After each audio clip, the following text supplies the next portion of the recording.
So the order of planking matters. The idea is to get 2 levels of the inside ones done. Create the first outer one. Get it all shaped. And finalize the first 2. They'll get screwed in, coated with epoxy, and then on the meshing. And then you can start putting on the outer ones. They get finalized, screwed down in. Eventually they'll have plugs put in and cut off, and then it's 2, 1, get the next 2, 1, get the next one, and just work our way down and out. We've also started from the inside, so here's the keel, and so far they've got 2 on the inside. Not quite the crazy angles down here, but it is one of the crucial areas where we want a nice solid fit. So I'm assuming the next thing would be to get the first overlapping piece for the second layer of planking. For the planks that need a lot of backing out, we've got to get fairly thick planking because we have to hollow it out. It needs to be 1 inch thick altogether. So the ones up at the top can be 1 1/8 inches. Some of the ones down here will have to be at least 1 1/4 inches, 1.5 inches, so that they go smoothly around. So finding the right stock is tricky. We've got a bunch of stock over here at Cypress. We try to get it labeled, get it partially finished, and get a pretty good thickness, so that any backing out will work. So we have some that are close to 1 inch and some that are close to 1.5 inches. And it's a tricky thing. You get the template of the shape of the board, and you've got to find a piece that doesn't have holes or knots that are going to get in the way with what's needed. You try to get the best piece you can that minimally fits the board that you're trying to make. Once we've picked out the board, the next thing to do is to make a spiel. This is going to be a template that we're going to use to cut the next board. So we wanted to get it the right width and have it match the shape of the board above it. So this is the first step, getting some long, skinnier pieces that we're going to use a mouse to make the lines for the next board. Using a compass and a little piece of wood that we can mark the edge and distance. So we've got this board here with the spiel. See how to not do it. So you take the mouse and basically you're scribing a line that's going to match the board up above it.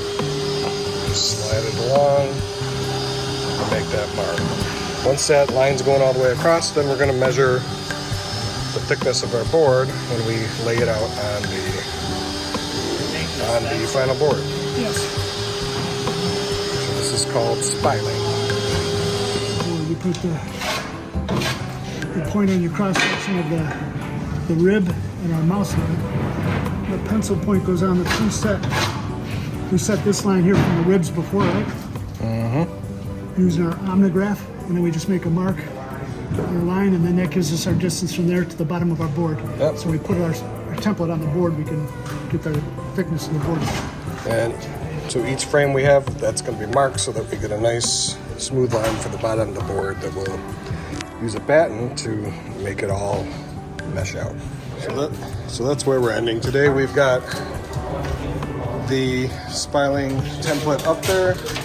We've got all the distances. We've got a line that goes down from the top and follows this path. We've measured down to where the bottom of the board's gonna have to go and marked it. We have our mouse, so you gotta keep the mouse with the project because that's gonna go on the board that we're gonna cut, which is right up here. And here's all our templates for the curve. So that's where everything's gonna have to be hollowed out there. And that's it for this screw. The next screw is gonna come in and they'll probably keep working on this board. When we're working with the planking, as we get down closer to the sharp curve here, near the bottom of the board, the backs of the planks have to be rounded to match that. It's called backing out. So we've got to get that measurement, and what I have here is a tool that we can capture using the aft side. So we're trying to capture this curve. That's about right. So now we've got a curve here, and we want to take the other side. So this is the top. So now I'm going to transcribe that.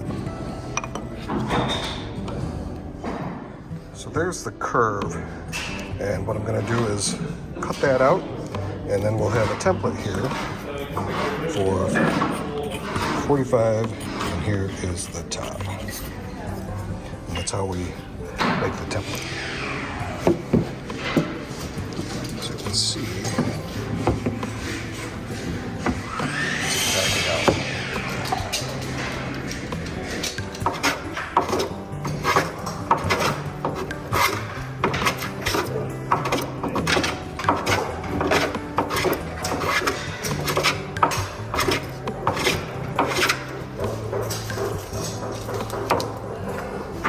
We've got two 50s here. Which is the Oh, that looks pretty good right there. This plank has been finished backing. You can see it's kind of concave in here. And then the other thing you've got to do with the planks is create a bevel. So you can see the bevel going down that plank. And that's to match up with the plank above it. So it's a tricky thing to mark and measure how much bevel it needs, and then go through. You can see we've got a high spot mark there, but they need to be beveled down. So there's a lot to make in each plank. From the start of a fresh piece of wood to the final. So here's the board we were working on. And the idea is to clamp it up, take a look at the gaps, see what's too tight, take it back and keep adjusting. Each of these boards in the whole ship probably go up and down, testing things out probably 20 times before you get it right. Here we have a whole large jug of plugs. The idea with those is all of the final screws for the outside planks are countersunk. The plugs will go in and then with glue, and then it'll be sheared off smooth. So the final screws get a bit of adhesive. They're countersunk in and then screwed in nice and tight. So they don't always line up perfectly, so the edges have to be cleaned out. They say it's called nice fairing. and smooth. It's called fairing the edge. fairing the edge. The idea is to make it fit. So on the bottom where it curves up there, this is what the planks look like. They had to steam this to make that fit. Meanwhile, as the planking's going on the outside, we do have people working on the cabin. So we have the frame pieces coming up from the lower frames, getting them lined up so that it's going to make a nice smooth surface on the outside. It'll have some rounding in it as it goes down the boat. And then this section is going to be the deck. So this will have some sort of deck planking for people to walk on. Assuming the top of the cabin will also have some planking. So here's our model, and we'll have flat deck there, deck on top, and then deck in the bow too.